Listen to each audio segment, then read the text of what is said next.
It's been weeks of back and forth in the education sector with this new policy, which has pitched the Minister of Education against some stakeholders in the sector.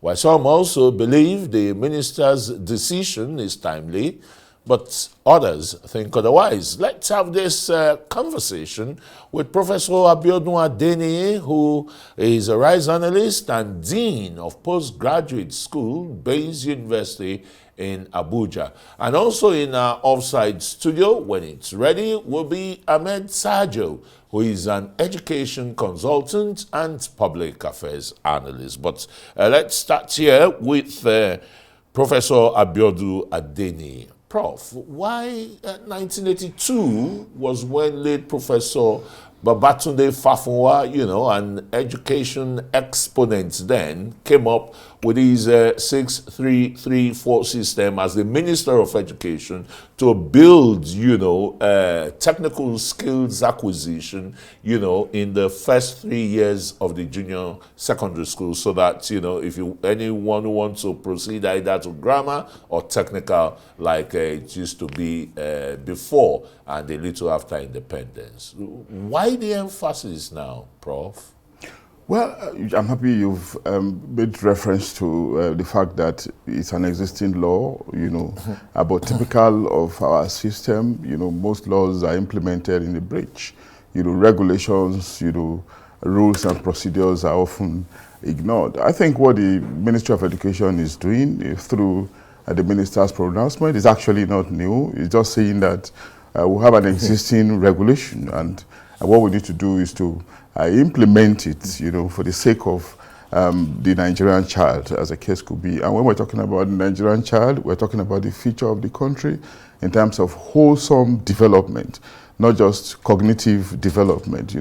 Development is all encompassing. It could be cognitive, it could be emotional, it's also character.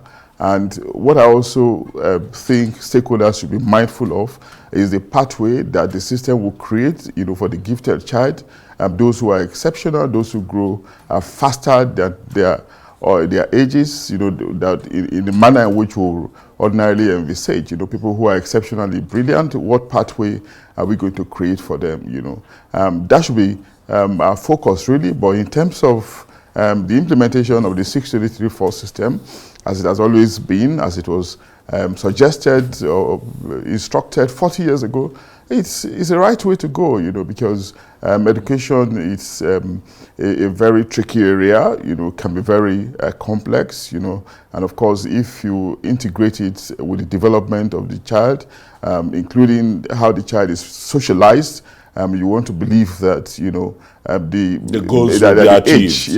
Age also matters, in honing the child, as the case could be, Christian. Okay, thanks very much, Prof. Okay, let's go to our offsite studio where we'll have the education consultant and public affairs analyst, Sajoh. Sajoh, what's really the contradiction here? Because a lot of parents are kicking that the 6334 system of education, yes, beautiful as it is, early child education is being ignored here, where either from 3 years or 4 years before proceeding to primary school, and maybe leaving primary school earlier than the 11 to 12 years age requirement. What are your thoughts here?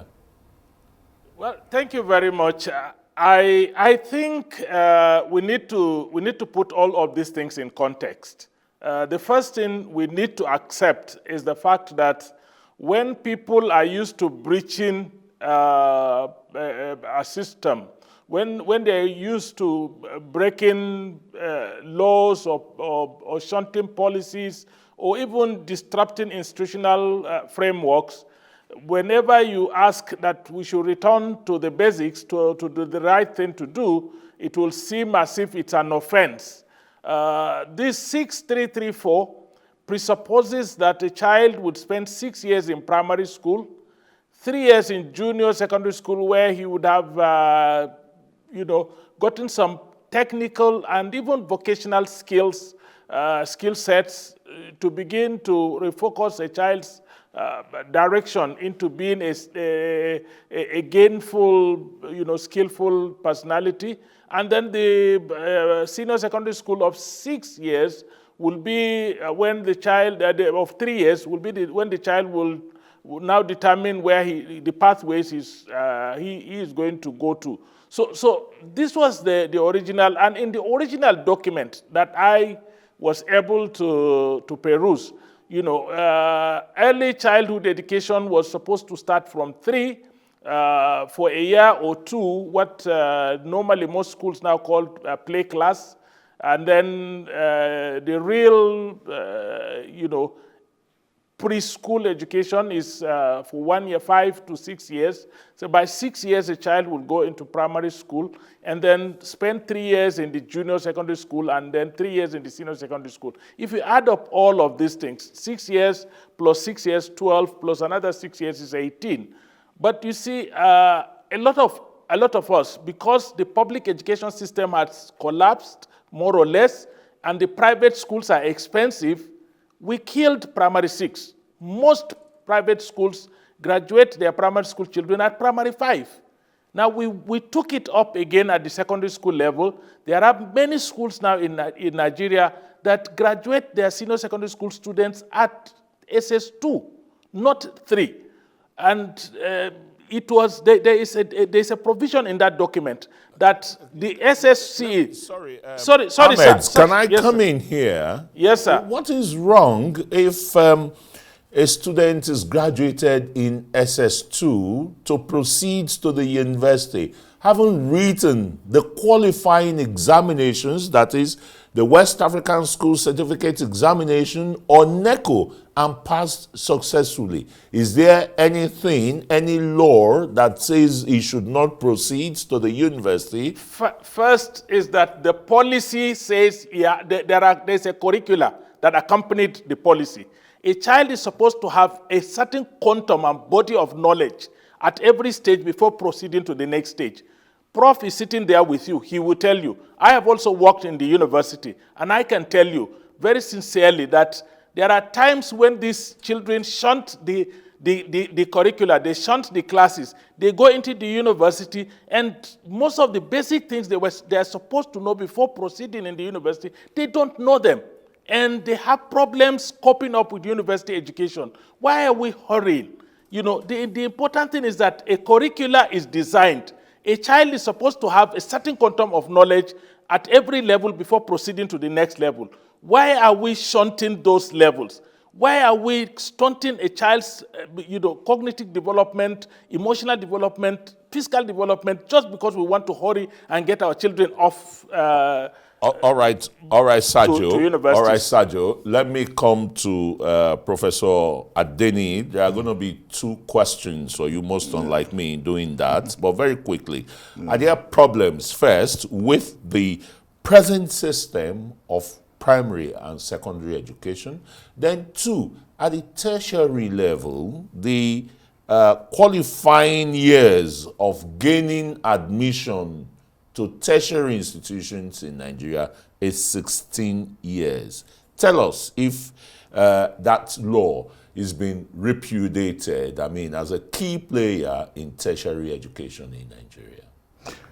Okay, maybe I can give you an answer that would sort of cover the 2 questions, and it is this. I think what we have in operation now is a haphazard system. Yeah, like Alhaji said, we have had the 6334 established 40 years ago. It's been there, just as it's been operated in the breach, And of course, with the passage of time, with new realities, parents tend to think that, the faster their children complete their education, the better for them. But of course, we know this is not often the case, because sometimes, even if, irrespective of the delays, a child finishes at 25, Overall, if God blesses the child and is able to live for up to 80 years, he still has 55 years on planet Earth, with God's blessing, to do any magic he wants to do in the town, in the society, as the case could be. So it takes me back to the question that Alhaji asked, that where are we hurrying to? And of course, we've had a haphazard system over the years where people circumvent these laws, and sometimes we tend to enjoy it. We take this pleasure in this false pride that my child has completed secondary school education and is headed for the university, even at ages that you would rather describe as unripe. And overall, we know what the repercussion has been.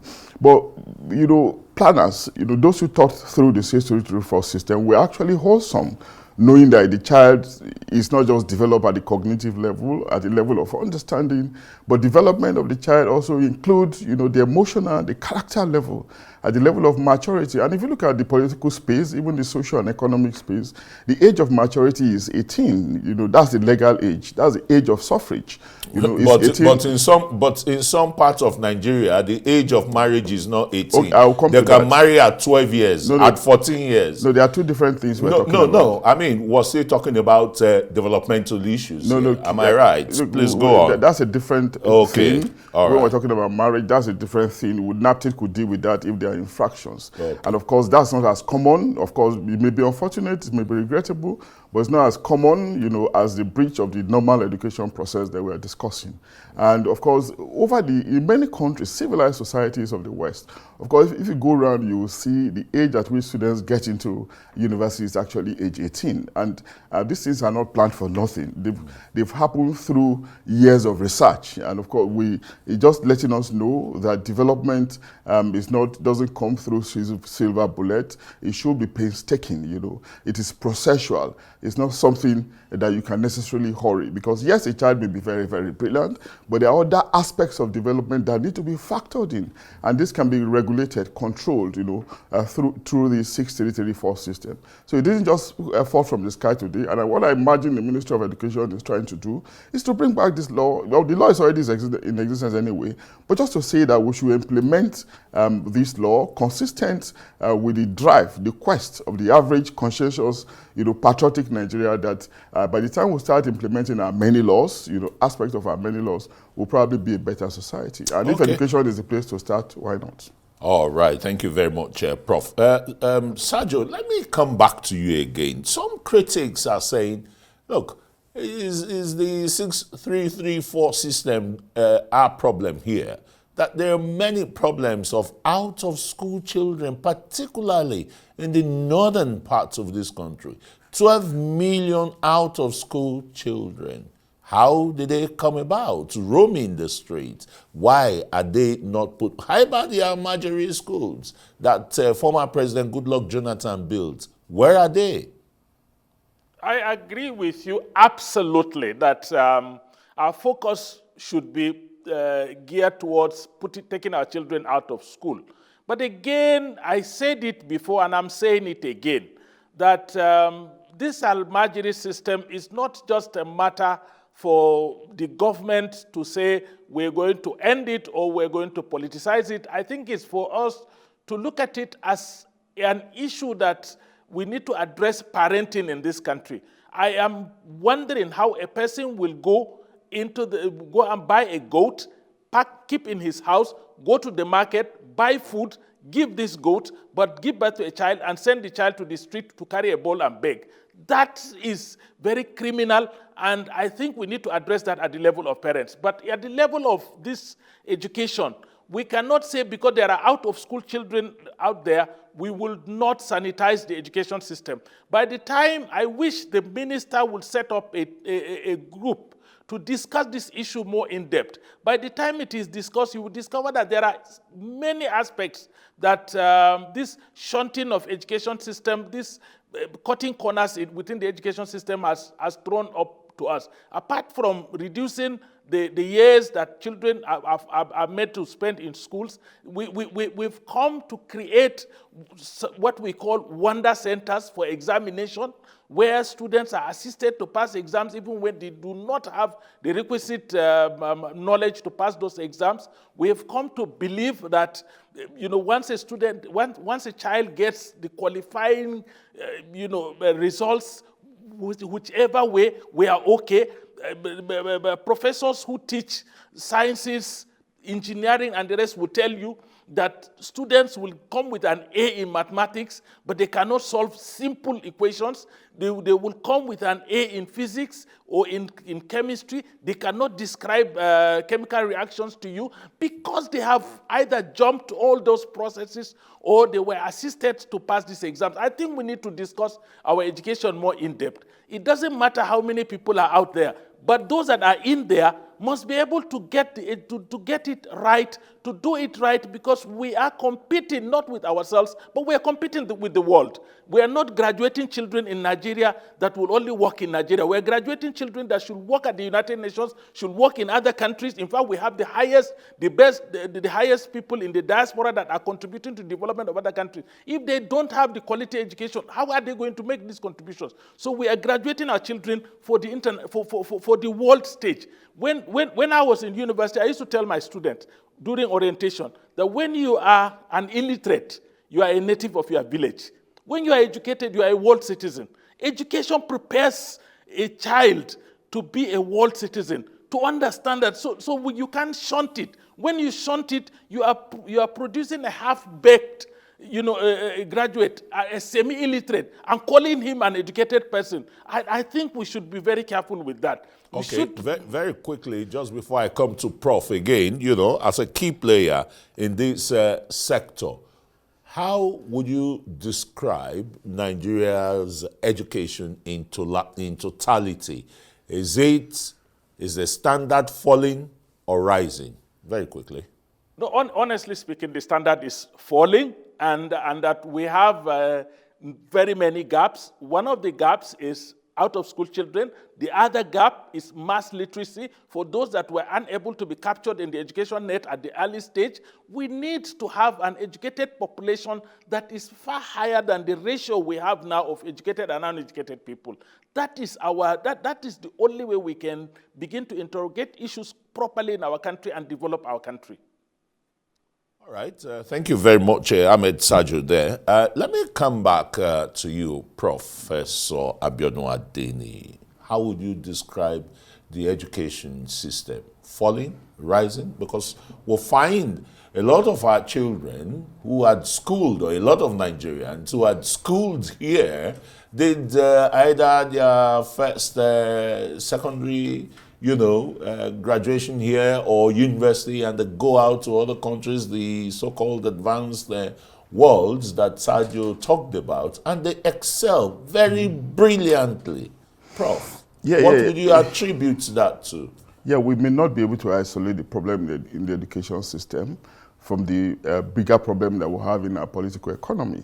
Our political economy is on a tailspin. There's declining resources, misgovernance, misapplication of resources, and of course, misplaced priorities, as the case could be. I mean, every day we hear how the education sector is underfunded, our universities are underfunded, and that's why ASU is always kicking amongst other groups and associations. But again, you cannot isolate it from the bigger problem, like I said. But the important thing is not to continue to lament. What steps are we taking, to mitigate or to remedy the situation? If we're not taking steps, that's going to be unfortunate. But of course, that's going to be a terrible way to go. But from what we are seeing in recent times, we know there are concerns and there are steps are being taken, to bring about improvement, despite the challenges we have in the larger space of the system, as the case could be. But again, yes, at the individual level, we'll continue to have Nigerians excelling when they go abroad. We'll continue to have this because the system over there, especially in the civilized societies, are more encouraging, they are more enabling, they are more enhancing. So when you see individuals move to those countries and excel, it's a reflection of the system in which they newly find themselves. And if we can grow our system, make it a little more sophisticated, make things to work in all aspects of it, through proper leadership, accountability, and transparency, I'm sure in no time we'll be able to see a situation where individuals will be encouraged to excel as much as they excel when they go abroad. Okay, Ahmed Sajoh, you're going to have probably the final words here. So what happens to that child that finishes secondary school at 16 passes the WAEC or NECO examinations, what will happen for the next 2 years to that child as the Minister of Education pursues the reinforcement of the 6-3-3-4 system, which would give 18 years of entry time to the university?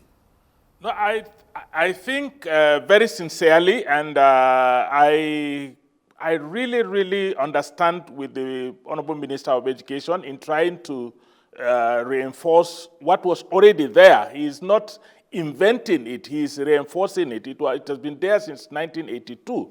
I think my advice is that it's time for us to take a second look at the whole situation and begin to converse around capacities like Prof started talking about, people who are exceptionally gifted. What are the criteria that we need to use to determine people who are exceptionally gifted and see how we can assist them to move on? All over the world, these criteria are there. All over the world, exceptionally gifted children are allowed to express themselves, you know, with the gift that God has given them. But we cannot assume for 1 minute that every child in Nigeria is gifted, that everybody within the school system is gifted. Every child can. So I think that's where we now have to, you know, expand the conversation to address those issues. And because it has come abruptly, I wish I could appeal to the Honorable Minister to put some discussion around it and see what we can do in the interim for people who are caught in the middle of this reinforcement of an existing order. I think we need to find an accommodation for those that have been caught in the middle of it at this point in time, but not necessarily because we want to also, you know, begin to breach the system ourselves. But we need to put a stopgap at this point in time. All right. Thank you very much, dear Ahmed Sajoh. But I think Prof is itching to have the last shots here. No. Would there be a kind of stagnation, you know, in the education of such children who demonstrate exceptional, you know, knowledge or brilliance or intellectualism, and finishing secondary school at 15, at 16? No, I don't think so. If I had the education minister well, he said, you know, there's going to be a kind of window for the exceptional ones, you know, to have a pathway, you know, to tertiary education. And if you see in other countries too, we have situations where some children finish very early at 15, 16. But of course, we will not compare our system with those systems anyway. Between the ages of 16 and 18, you see them going on work holidays. You know, they take up jobs in some places until they are 18, then they head into the university. So you see, by the time they are heading into the university, they already have, apart from the pedagogy they've gone through, and apart from the cognition, they are also experienced at the level of work. So they are going to the university as mature individuals, and by the time they finish, you know, they become power stars who are ready to make their contribution into the system. Yes, we know that our system is not that vibrant at the level of economy, such that students who finish before they are 18 can get jobs, you know, but there are other things that we can also advise the government to think about if they are not already doing that, which is skills development. You know, what more skills can we introduce into the mix, you know, to enable students or children, you know, grow as complete adults in our system so that they can become much more independent, you know, not necessarily reliant on the public service or the private sector in terms of with regards to earning a living. But overall, I think it's not a bad policy, considering that it's simply reinventing a wheel that has long been abandoned. And if we are doing that, it's just consistent again with the need for us, you know, to be religious with respect to implementing our laws, our regulations, our rules, as the case could be. All right, no better place to drop the anchor here. Gentlemen, Thanks so very much. Ahmed Sajoh is an educationist and a public affairs analyst, and in fact, a former teacher at one of Nigeria's universities. And Professor Abiodun Adeni, a RISE analyst and the Dean of Postgraduate Studies, Bayes University, for coming and share, throw more light on this developing story.